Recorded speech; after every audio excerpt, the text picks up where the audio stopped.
오늘을 첫날 저는 회개라는 제목으로 말씀을 준비했습니다.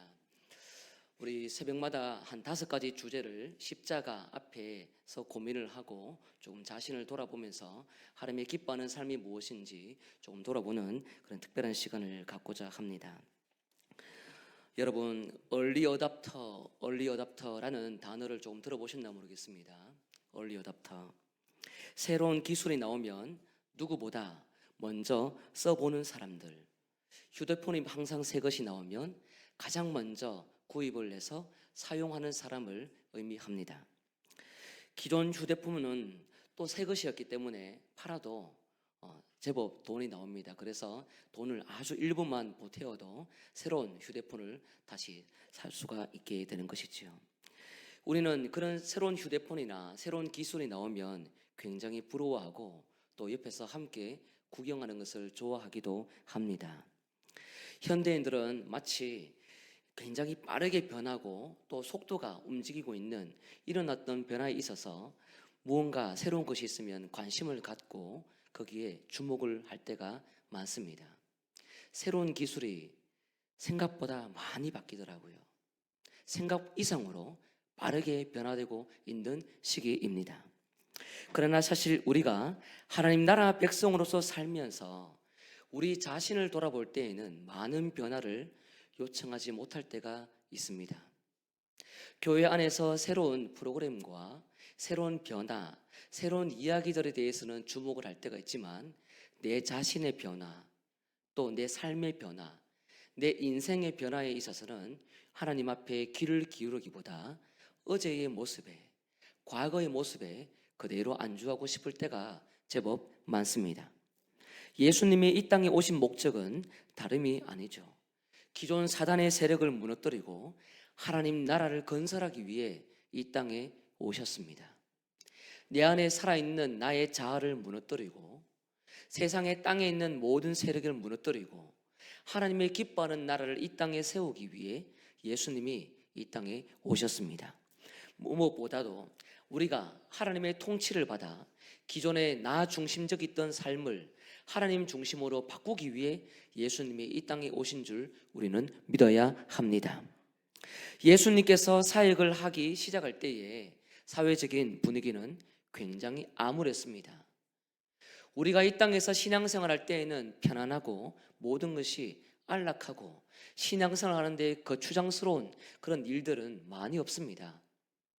많지 않습니다. 그러나 예수님이 사역했던 시대, 마가복음이 기록되던 시대에는 굉장히 신앙생활하기 어려운 시점이었습니다. 1장 14절 오늘 처음 등장하는 단어는 요한이 잡힌 후에라고 등장합니다. 요한이 잡힌 후에. 마가복음 6장에 보면 헤롯 왕 때문에 세례 요한이 감옥에 들어가게 됩니다. 진리를 외치면 잡혀가는 시대를 향해서 정치의 지도자들을 향해서 정죄하는 이야기를 하면 곧바로 소환되는 시대였습니다.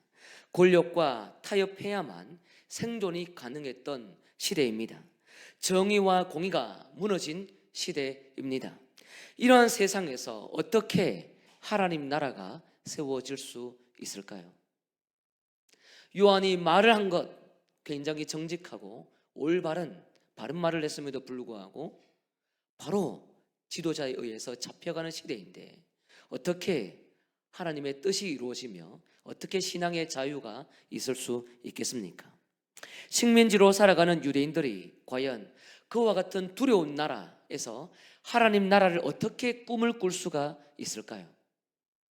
꿈꾸다가 희망 고문만 하다가 멈출 수밖에 없는 시대가 바로 요한이 잡힌 후, 요한이 잡혔던 예수님이 등장했던 시대였습니다. 사방을 둘러보더라도 거대한 바위산이 가로막고 있으니 신앙의 자유보다도 오히려 종교 지도자들을 위해 기쁘게 해주기 위해 노력을 해야 신앙의 자유를 얻을 수 있는 시대였습니다. 이 시기에 예수님이 등장합니다. 예수님은 이 와중에 무슨 사역을 하실까요? 예수님은 세례 요한과 어떤 차별성을 가지고 이 땅에서 사역을 하실까요? 바른 말을 할 때에 바로 잡혀가던 시대에 예수님도 바른 말을 하면 반드시 잡혀갈 터인데, 예수님은 이와 같은 시대에서 어떠한 나라를 꿈꾸고 어떠한 말씀을 전하실까요? 예수님은 등장하시면서 가장 먼저 이 말씀을 하십니다. 1장 15절입니다. 함께 읽습니다. 시작. 이르시되 때가 찼고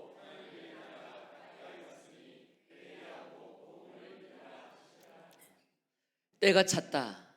때가 찼다라는 단어는 옛날 시대인 악의 통치가 이제 끝났다라는 것을 의미합니다.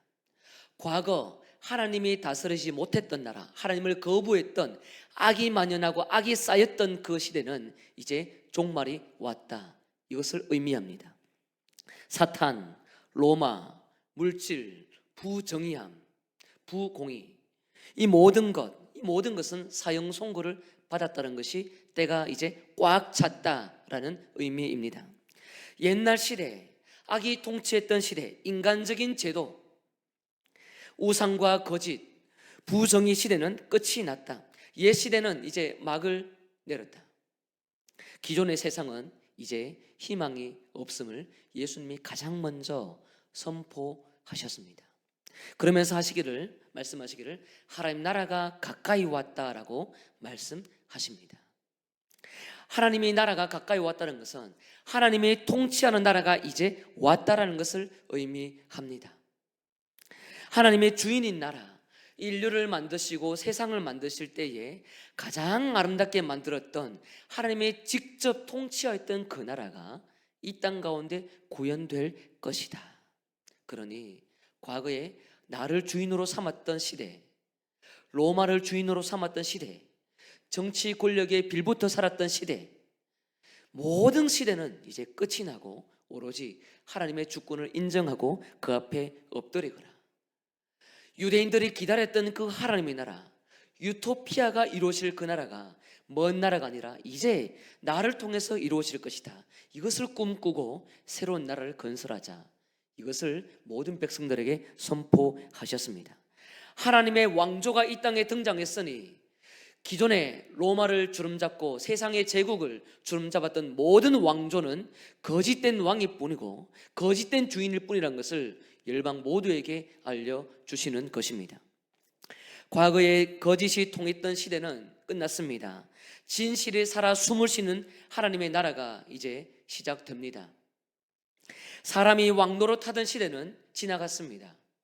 하나님의 진짜 왕이신 시대가 등장했습니다. 강한 자만 살아남던 그 로마의 모든 권력과 부정의는 무너집니다. 이제 연약한 자도 살 수 있는 그 시대가 나타났습니다. 불의가 일상이던 그 시대는 무너지고 정의의 기준이 새롭게 세워지는 나라가 다시 도래했습니다. 이것이 바로 하나님 나라가 가까이 왔다. 옛날 시대는 끝났다. 거기에 이제 기대지 말고 새로운 하나님 나라 백성으로 살아갈 것을 모든 열방을 향해서 예수님이 선포하고 있습니다. 그래서 복음은 한낱 모두에게 귀를 즐겁게 만드는 기쁜 소식이 아니라 체제를 전복시키는 하나님의 선언입니다. 이것이 바로 때가 찼고 하나님 나라가 가까이 왔다는 예수님의 강력한 첫 번째 발언입니다. 올바른 진리를 전할 때에 세례 요한을 잡아간 로마 정치인들이 아무리 힘이 있더라도 그들의 힘은 오래 갈 수가 없는 것입니다. 하나님의 이 땅에 오셨으니 기존의 어떤 질서와 어떤 시스템이 무너지지 않을 것처럼 단단하게 강하게 세상을 지탱하고 있다 할지라도 그 모든 질서는 이제 전복될 것입니다. 유대 전통을 지켜온 수많은 지도자들은 결코 하나님을 능가할 수 없습니다. 바리새인, 서기관, 대제사장 등 아무리 어떤 지도자들이 등장한다 하더라도 그들이 만들었던 유전과 장로의 전통이 단단하고 기존의 유대인들을 단단하게 지켜왔던 신앙의 모양이 있다 하더라도 그 어떤 것도 예수 그리스도께서 건설하시는 하나님 나라를 능가할 수가 없습니다. 로마의 황제와 총독이 예수님을 요한처럼 감옥에 가두더라도 물론 십자가에 죽게 되겠지만 죽음으로 몰고 가더라도 그 죽음조차 예수님이 만들어 놓으신 하나님 나라를 전복시킬 수가 없습니다. 여러분, 우리가 믿고 있는 하나님의 나라는 기존 세상의 나라에 의해서 절대로 전복될 수 없음을 믿으시길 바랍니다. 그것을 기억하는 것이 너무 중요합니다. 예수님을 십자가에 못 박게 하더라도 죽음도 십자가도 하나님 나라를 절대로 무너뜨릴 수가 없습니다. 세상의 힘들이 바벨탑처럼 쌓아서 교회를 무너뜨린다 하더라도 인간의 잔꾀와 세상의 지도자들이 권력층들이 모여서 아무리 탑을 거대하게 쌓는다 하더라도 하나님 나라는 절대로 붕괴되지 않습니다. 모든 것은 예수님 앞에 무력합니다. 왜냐하면 세상에 주인이 바뀌었기 때문입니다. 주인이 바뀌었습니다. 여러분 믿으십니까? 주인이 바뀌었다는 것을 예수님이 가장 먼저 선포합니다. 때가 찼다. 끝났다. 하나님 나라가 왔다. 주인 왔다. 새로운 주인이 이 땅에 왔으니 우리가 해야 할 일은 딱 한 가지 있습니다. 기존 주인이 진짜 주인인 줄 알고 믿고 움직였던 모든 삶을 회개하고 하나님 앞에 돌아가는 것입니다. 오늘 서로 또 말씀을 들은 것처럼 우리가 주인이었던 삶, 과거에 나를 올가매었던 신앙의 어떤 모양들, 그것이 주인이 아니라 예수님이 주인으로 등장해서 나를 통해 하나님 나라를 만들어가기를 원하시니 주인을 교체하는 것이 우리에게 너무 필요합니다. 자기 자신을 섬겼던 신앙을 버려야 합니다. 신앙의 연륜이 모이고 직분자들이 모여 함께 만들었던 모든 인간적인 신앙, 그 제도도 하나님 나라 앞에는 무너져야 될 것입니다. 아무리 옳은 말이라 하더라도 긍휼 없이 증거된 모든 바리새파적인 종교성도 무너져야 합니다. 모든 것이 무너져야 합니다. 세상 로마와 결탁하여 모든 곳에 빌붙어 살았던 잘못된 그 신앙관도 버려야 합니다. 신앙이 아무리 좋아도 하나님의 주인이지 못했던 영역은 철저히 배제하고 회개해야 합니다. 하나님 나라를 소개하기 위해 이 땅에 오신 예수님의 말씀을 믿고 따라가야만 합니다. 주인을 교체해야 합니다. 새로운 주인이 왔으니 기존에 내가 믿고 따랐던 주인은 다 정리해야 합니다. 기존의 세력을 버리고 하나님이 소개해 준 그 나라를 건설해 주기 위해 이 땅에 보내신 예수님을 믿고 우리가 예수님을 따라가는 것이 우리가 마땅히 해야 될 사명인 줄 여러분 믿으시길 바랍니다. 회개는 윤리적인 반성만이 아닙니다. 회개는 윤리적으로만 돌아가는 것을 의미하는 것이 결코 아닙니다. 회개는 윤리적으로 돌아가는 것은 결과일 뿐입니다. 회개의 시작은 주인을 교체하는 것입니다. 회개는 주인을 교체하는 겁니다. 주인을 바꾸는 것, 그것이 회개의 시작입니다. 이스라엘 백성이 애굽의 통치를 버리고 하나님의 통치로 들어가는 것을 향해서 우리는 출애굽이라고 표현을 합니다. 출애굽은 애굽에서 나온 것을 의미합니다. 그러나 그것이 전부가 아닙니다. 새로운 왕을 섬기는 겁니다. 새로운 법을 따라 가는 것입니다. 새로운 백성으로 거듭나는 것, 주인이 우리의 영원한 하나님이시다라는 것을 고백하는 것이 바로 출애굽입니다. 기존에 섬겼던 모든 애굽 나라는 무너지고 애굽의 주인이었던 바로도 무너지고 바로가 취하였던 그 잘못된 공격성도 무너지고 그들이 세웠던 모든 전투력과 그들이 세웠던 성도 결코 이스라엘 백성들을 보존할 수 없다는 것을 믿고 끊임없이 우리를 구원하신 하나님을 주인으로 모시고 살아가는 것, 그것이 바로 출애굽입니다.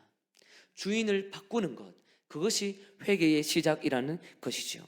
우리 또한 마찬가지입니다. 기존의 세상의 방식에서 하나님 나라의 방식으로 소속을 바꾸는 것이 바로 회개입니다. 기존 애굽의 나라는 이제 멸망당한다. 때가 찼으니 과거에 내가 취했던 그 방식들, 나를 올가매었던 방식들, 나를 정죄했던 방식들, 나를 잘못된 방식으로 몰고 갔던 방식들, 하나님이 주인이지 못했던 언어들, 그 잘못된 태도들, 그 모든 것에서 주인을 바꾸는 것, 그것이 바로 예수님께서 요한이 잡힌 다음에 가장 먼저 선포하셨던 말씀이셨습니다. 때가 찼다. 하나님 나라가 가까이 왔다. 주인을 바꾸어라. 그리고 회개하고 믿음을 가져라. 복음을 믿어라. 이 말씀을 우리에게 하신 것이죠. 기존의 애굽 나라가 멸망당하기 때문에 과거에 나를 주름잡고 있었던 그 세계관에 머물면 반드시 우리는 멸망당하게 됩니다. 왜냐하면 가짜 주인이었기 때문이지요. 그러나 하나님 나라를 건설하기 위해 이 땅에 오신 예수님을 믿으면 반드시 죽음 가운데서도 부활과 승리를 얻는다는 사실을 여러분 믿으시길 바랍니다. 기존의 세계관에서 탈출해야 됩니다. 탈출하지 않으면 절대로 생명을 얻지 못합니다. 어떤 언어와 어떤 행동도 기존의 방식으로는 절대로 구원을 받을 수가 없습니다. 그래서 이 회개와 믿음은 절대로 다른 것이 아닙니다. 과거에 잘못된 통치를 받으며 죄를 지었던 잘못된 주인을 섬겼던 것을 버리는 것이 회개라면, 새로운 통치 가운데서 들어가서 살아가는 것이 바로 믿음이라고 표현할 수가 있습니다. 회개 없는 믿음이 있고 회개 있는데 믿음 없는 것은 없습니다. 왜냐하면 과거의 모든 주인을 버리고 새 주인을 받아들이는 것이, 과거의 주인을 믿었던 모든 잘못을 회개하고 새로운 주인을 영접하며 새로운 나라에 들어가는 것이 곧 믿음이기 때문입니다.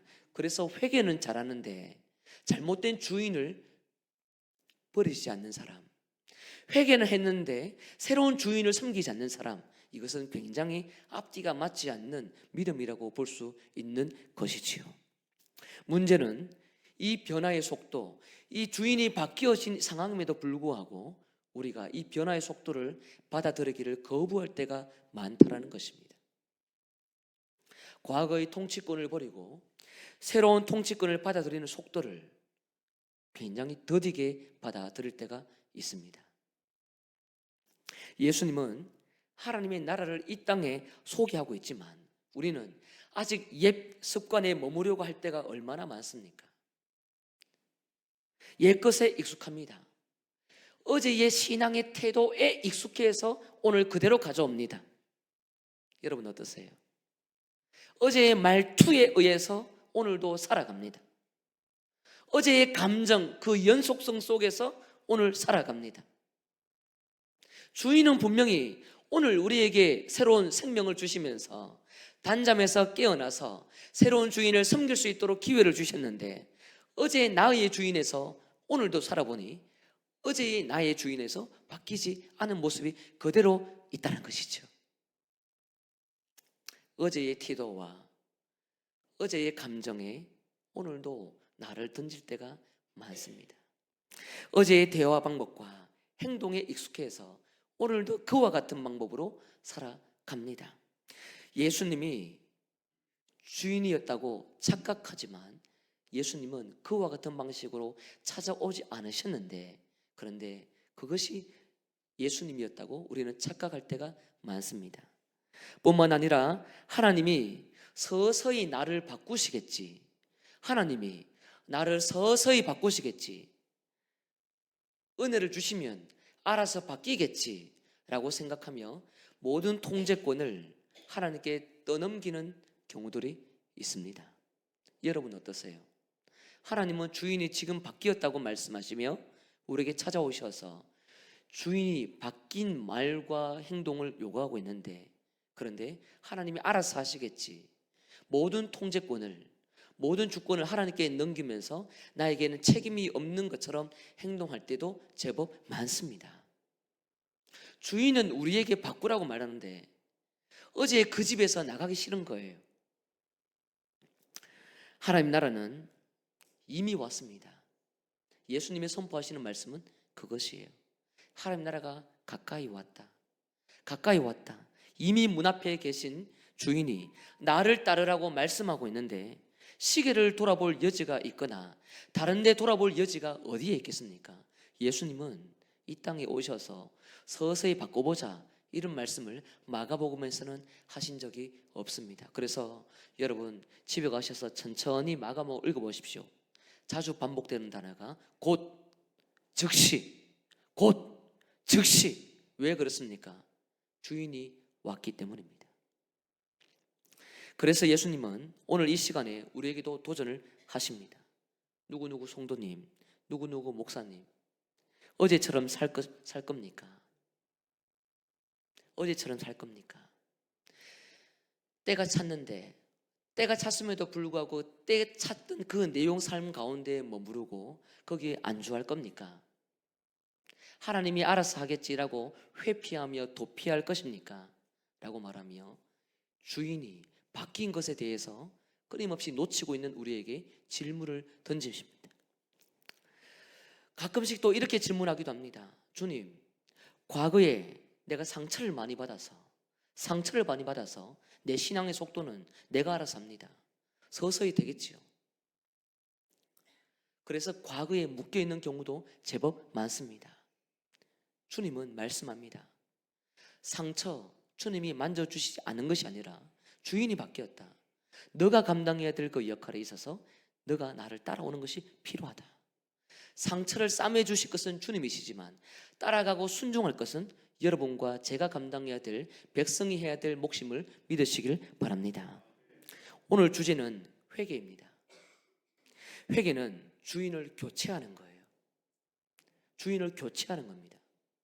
교체하는 것, 이것은 너무나도 쉬우면서 굉장히 어려운 것입니다. 주인을 교체하는 것은 타이밍을 보고 바꾸는 것이 아닙니다. 우리에게 갑작스럽게 찾아오셔서 손을 내밀고 계신 새로운 주인이 예수님이다라고 예수님이 지금 우리에게 손을 내밀고 있으니 그 손을 잡느냐 안 잡느냐에 따라서 우리의 생사가 갈리고 있으니 이것은 고민해야 될 지점이 아니라는 것을 우리는 기억해야 합니다. 그것이 바로 마가복음에서 가장 먼저 예수님의 말씀이지.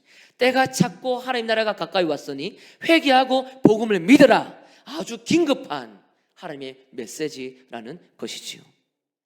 예수님은 우리에게 어떤 변명의 기회도 주지 않으십니다. 어떤 합리적인 이유와 시간을 우리에게 주시지 않습니다. 그것을 듣고 싶어 하지 않습니다. 왜 그렇습니까? 주인이 왔다니까요. 주인이 왔다니까요. 어제 우리 사역반들과 함께 모여서 모 장로님 댁에서 같이 공부를 했습니다. 식사도 대접해 주셨어요. 마지막에 와이프였던 권사님이 이런 말씀을 했습니다. 이 집은 내 집이 아닙니다. 잠시 있다가 지나가는 집입니다. 여러분, 지금 살고 있는 집에서 새 주인 아버지께서 오시면 그 집 나가라 그러시면 여러분 그대로 앉아 있겠습니까? 나가야 되겠습니까? 나가야 됩니다. 그것은 머뭇머뭇해야 될 고민의 지점이 아닙니다. 왜 그렇습니까? 주인이 왔기 때문이에요. 모든 생각의 주인이 예수님으로 좌정하기를 원하는데 머뭇머뭇하고 핑계가 있고 변명거리가 있고 합리적인 이유는 주인이 원치 않습니다. 주인에게는 통하지 않습니다. 왜 그렇습니까? 너가 주인이 아닌데 왜 주인 노릇을 하느냐라고 묻기 때문이지요. 예수님은 우리에게 어떤 변명의 기회도 주지 않으십니다. 주인으로 이 땅에 오셔서 우리 모든 삶을 통제하기를 원하시기 때문입니다. 그래서 지금 선택하는 겁니다. 선택은 절대로 미루는 것이 아닙니다. 기도, 서서히 하는 것이 아닙니다. 지금 하는 겁니다. 예수님을 따라가는 것, 나중에 하는 것이 아닙니다. 지금 따라가는 겁니다. 전도, 직장 때문에 미뤄지는 것 아닙니다. 지금 하는 겁니다. 학생들 신방, 미루는 게 아닙니다. 지금 사랑하기 때문에 지금 하는 겁니다. 회복되는 것, 내 마음이 서서히 되겠지 아닙니다. 주인이 지금 왔습니다. 주인을 따라가면 되는 겁니다. 내 마음을 내 스스로 마인드 컨트롤하면서 회복되겠지라고 미루는 것이 아닙니다. 주인이 왔습니다. 하나님 나라를 이 땅에 소개하기 위해 주인이 왔으니 우리는 그 주인의 말씀에 순종하는 것이 필요합니다. 선교하는 것 나중에 보내면 되겠지. 남의 교회 사건, 남의 교회 선교 아닙니다. 주님이 말씀하시면 지금 우리가 하는 것입니다. 사랑도 마찬가지입니다. 주인이 바뀌었으니 바꾸라면 바꾸는 것입니다. 사랑하라면 하는 것입니다. 내가 주인이었던 그 방식을 힘들지만 사랑하노라 다짐하며 주의 손을 붙잡고 움직이는 겁니다. 왜 그렇습니까? 주인이 내가 아니라 예수님이기 때문입니다. 우리는 끊임없이 과거의 그 신앙, 과거의 그 사람, 과거의 그 공동체, 과거의 그 시절을 그리워할 때가 있습니다. 그러나 주님은 오늘 지금 찾아오셔서 손을 내미시고 계시기 때문에 하나님은 어떤 과거에 매이고 있는 우리의 생각에서 핑계와 변명을 전하는 것을 듣고 싶어 하지 않습니다. 주님은 오늘 여러분에게 손을 내미시고 여러분에게 요청합니다. 과거의 모든 감정과 과거의 모든 태도와 과거의 모든 잘못된 생각에서 탈피해서 탈출해서 하나님 나라 안으로 들어가자. 하나님 나라를 건설하자. 그것이 바로 내가 이 백성을 향해서 줄 수 있는 유일한 생명이다. 그러니 기존에 머물렀던 나의 생각, 애굽의 생각, 바로의 생각, 로마의 생각, 그것은 버려야 너희들이 살 수 있다라고 우리에게 말씀하시는 것입니다. 사랑하는 성도 여러분, 예수님은 여러분에게 질문하십니다. 어제처럼 살겠니? 아니면 내 손을 잡겠니? 사랑하는 여러분, 회개는 윤리적인 반성이 절대 아닙니다. 윤리적으로 돌아가는 것 아닙니다. 해보십시오. 윤리적으로 한 개 실천하고 다음 날은 안 됩니다. 주인을 바꾸는 겁니다. 주인을 바꾸는 겁니다. 주인을 바꾸지 않은 회개는 거짓된 것입니다. 일회성입니다. 영원히 지속될 수가 없습니다. 왕이 교체되었습니다.